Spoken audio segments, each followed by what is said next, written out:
What's going on, gentlemen? It's your boy John coming at you again with another video, okay? Because I just made one and then I made another one and I forgot what I was actually saying in that other video, so I stopped it and now I started a new one because I had a fucking brain fart and I didn't want to show you on camera because it's embarrassing. I'm scared of being judged. No, I'm not really. I just wanted to fucking make this clean. So, okay, the original video was going to be about women again, okay? This is my second women video for today. Probably the most amount of time I'm going to dedicate to this subject, because after this, I'm not going to talk about it again. That's probably a lie. I probably will, but this is the promise, okay? This is the goal, not to talk about this subject again. But at the end of the day, it's interesting.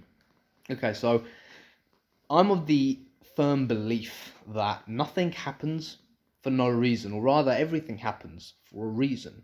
Everything that you're going through right now is happening for a greater cause, a greater existence, or a greater goal.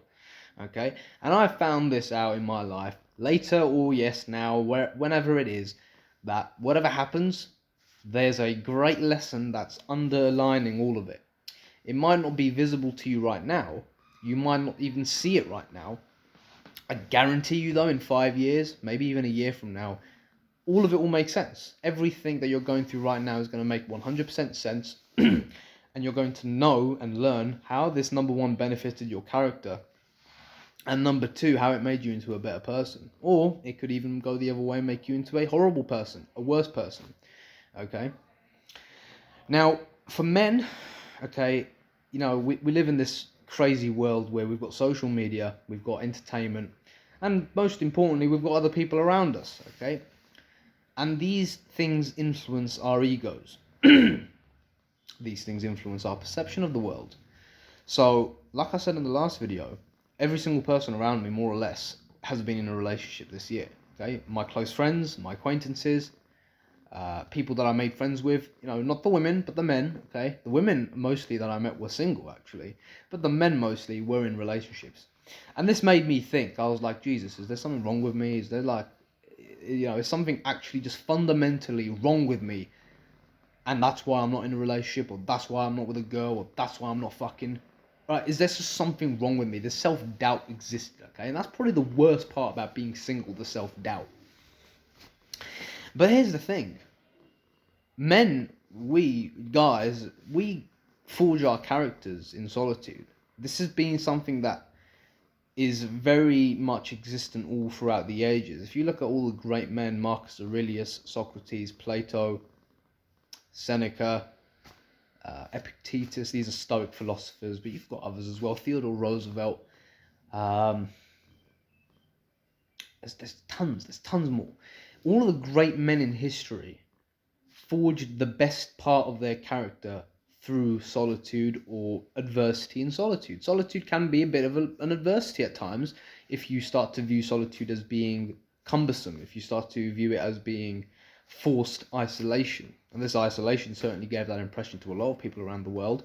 Not to me, though, because I looked at the isolation as being a time of voluntary solitude. I saw it as voluntary. I saw the whole thing as me being voluntarily inside, not engaging with the world, me and my thoughts, me and my walks, me and my consciousness. That's it.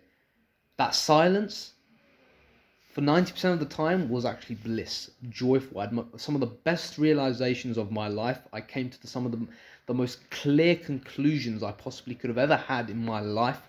I definitely worked on myself the most in that isolation. Got my weight down, probably 20 kg, visible muscle mass. You know, my V-taper, the classic V-taper, is starting to show. During that isolation, when there was no one to bother me, no external things going on around me, no relationship pressures, no, you know, social gatherings where I had to navigate things and talk to people, whatever. As much as I enjoy that, and I love talking to people, and I love having social connections, it is a distraction because it does distract you from what you want to do. Definitely distracts you from your purpose, 100%. It's a sacrifice, though, right? When you choose to work on yourself, you are choosing to sacrifice your social pleasures. You're choosing to sacrifice women. You're choosing to sacrifice friends. You're choosing to sacrifice everything that you enjoy doing when you're not in isolation. Okay? So that's the takeaway from this whole isolation, as well as the solitude that I'm in, or some people would even say the loneliness that they're in, which is the wrong way of looking at it, but I'm going to get into that. The one big takeaway is you forge the best part of your character when you're in solitude. You do the most reading, you do the most workouts, you do the most walking or fitness or running or whatever it is that you're doing. You do the most, you're at your most productive when you're alone and you're in solitude. So if you're in a period where you are single, where you're not in a relationship, or you don't have girls, or you're not fucking with girls, or anything like that, you need to really look at yourself and be like, okay, right now I'm at the most productive. This is time allocated to me by the divine destiny. Okay, if you believe that there is one. This is time allocated to me by divine destiny, by God, by the universe, to really just get my shit in order. To really work on myself. And to really just forge the best part of my character I possibly can. Because this is where I'm going to do it. I'm going to do it here and right now. Because here's the thing, gentlemen. Solitude is blissful if taken the right way. If it's voluntary solitude and you say to yourself, I want to be alone right now. I want to be alone for a certain period of time, or even for the foreseeable future. Okay? Because I want to work on some parts of myself, and I can't do that when I'm engaged in society. Okay? I can't do it, physically speaking and mentally. I can't do it. I have to voluntarily restrain myself and what's the word? Voluntarily voluntary isolation. Basically, I'm going to choose to voluntarily go into isolation so I can work on certain aspects of my character. Most importantly, to learn about myself, to learn about my ego and how it operates, and to just see who I am in the situation. The amount of insights you're going to have, and the amount of conclusions and judgments you're going to come to that are positive, not the negative ones. Forget about the negative ones. Sometimes the negative ones can be useful, but a lot of the times they're just mindless delusions by the mind. I'm talking about constructive, positive conclusions that you can make from your life about your character, whilst you're working on yourself at the same time. Solitude can be blissful. And men, gentlemen, despite the mass majority of media and entertainment that tells you the otherwise, men are kind of meant to be in solitude for most of our lives. We're meant to be in this reserved state where we're working on our projects, when we're building our mind, building our body, building our character. Okay, because that way now, when we get back into the world and get into socializing with the rest of humanity, we can be better humans now. Yeah, we can be better human beings, better men. We can be better husbands, better fathers, better friends, better brothers, better sons. Yeah, we can be a better human now. We can actually serve our fellow man and woman in a more positive and constructive way, because that's what a man does. Remember, a man is someone who is constructive, someone who is positive, someone who makes the world a better place by being a course for action and positive direction. That's who you're meant to be. And if you are single and you don't have a girl, or you're not messing with women, there's a good chance that you haven't developed certain parts of your character which need to be developed in order for you to be a better man, and to be a more healthy man. Okay? So that when you've now spent months, years in some cases, developing your character, developing who you are, creating the best version of yourself, you can now go into the world and start to offer your value on the things that you've worked on. Okay? You can actually start to now benefit the world and add value to it, rather than just take shit away from it. Yeah? Because when you think about wanting... What's going on out there? These Italians, man. When you actually think about getting a relationship, getting a girl, what you're thinking about is sex, man. I know it, you know it. What's the time? 8 minutes, alright. You're just thinking about getting sex. You're thinking about having sex, you know, being with a cute girl, pretty girl, cuddling and all this shit. You're thinking basically about taking shit, because you want to take this woman for yourself, okay? And when you're in that state of mind, you are not manly, you are basically a woman, because that's what a woman does. A woman wants to take your energy. She wants to take you. Okay, that's why she finds you attractive. She wants to take you. She wants to own you. You don't get this about women, but she wants to own you. She wants to own you. She wants you to be hers. She wants to show you off to the world. Okay, if she's genuinely into you, that's what they want. It might not seem like that, because women nowadays have kind of usurped men as the breadwinner of society. Like, everyone pedestalizes women, and women are very narcissistic about that opinion.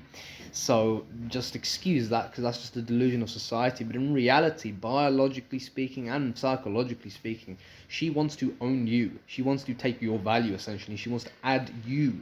She wants to add herself to your life, okay, rather than you add yourself to her life. So when you want something from her that badly, you've now taken the position of the woman. Okay, you're the receiver now, and you're not the receiver, you're the taker. You are the receiver because you're taking value from someone else. So you're not going to get a woman like that. And if you do, she's not going to be a good woman. In fact, that's probably going to be a toxic relationship. It's probably going to be a relationship where you're going to get narcissistically abused. You're going to get manipulated. You're going to get cheated on. You're going to get betrayed. And you're going to come out of it being bitter and lonelier. You're probably going to be bitter and more lonely than you were when you went into the relationship. So just don't do that. Don't fuck around. In fact, you know what I've realized since being in solitude is that my screening standards for women have just gone up here now. Like before, it was just like, okay, you need a good ass, a pretty face, and a nice voice. That's it. Now it's like, bro, that shit's old now. I don't care. Obviously I care about the appearance, don't get me wrong, but it's like now your character, that shit's actually important, because are we compatible? Are you someone who's going to be benefiting my life, or are you going to be taking shit and adding stress to my life? Are you going to be someone I'm going to be competing with or competing with? What the fuck am I saying? Am I going to be someone I'm going to be competing against, or are we going to be competing against the world together? That's the difference right there. And when you're in a position of weakness, when you're in a position of desire, and you just want things, and you just want a relationship, you want a girl, you are going to overlook so many bad things that this woman probably has. So many bad aspects of her character. Negative aspects, toxic aspects, and you're going to go into the relationship and she's going to manipulate the shit out of you, okay? And she's going to betray you, play games, push pull, all that crap, okay? And your life is going to be made 10 times worse than it was when you were single, when you were lonely, okay? So don't ever think that you being single is bad, okay? Or you're missing out on something, because you're not. You're not missing out on anything, because 90% of guys in relationships are in toxic relationships. They're not in healthy relationships. You think they're in healthy relationships? 90% of them, dude. The woman is either manipulating the guy, or he's manipulating the girl. Okay? Or both of them are manipulating each other. Both are needy. They want validation. Both of them, and this is just from personal experience, you know, both of them are not free, or rather, in my experiences, the guy isn't free. The guy isn't free to do what he wants. He's constantly being judged and has to compete against the woman. And then she just goes out and does something stupid, like posts a scanty picture of herself, or speaks to other guys to get him jealous. And it's like, damn, the negatives of being in a relationship really do outweigh the positives, okay? And if you were to find that one woman, there isn't one, obviously, there's plenty, but if you were to find a compatible woman, a woman who is going to add to your life and going to benefit you, now that's a relationship where the foundation of both of you people is already built. You built it by yourselves, okay? You built yours in solitude, she built hers however she wanted to. So now when you come together, you share the greatness that you both created, and you're now going to build the foundation is already there. You're going to build the structure now, which is your life, or your life situation. You're going to actually build something together. That's what a relationship is. You build something together. A family, a business, a life. Who fucking cares what you build? As long as there's something constructive and good for both of you. Hey, I'm alright with that, and you should be too. But I don't think you're thinking about that. You're thinking about, what can I get out of this relationship? When am I going to have sex? That's what you're thinking. When am I going to fuck? That's all you're thinking. That's all you're thinking about. And that kind of thinking, it's very egoic. Okay, it's understandable why a lot of people have it, but that's why your relationships are either non-existent, or that's why they are going to fail very quickly and you're going to get cheated on. Okay, so yeah, it's your choice. You can either be, this is a quote from Dr. Wayne Dyer, you can either choose to be a servant or a host for God, or you can be a hostage to your ego. Okay, choice is yours. Have a good one, gentlemen, and I'll see you in the next one. Take it easy.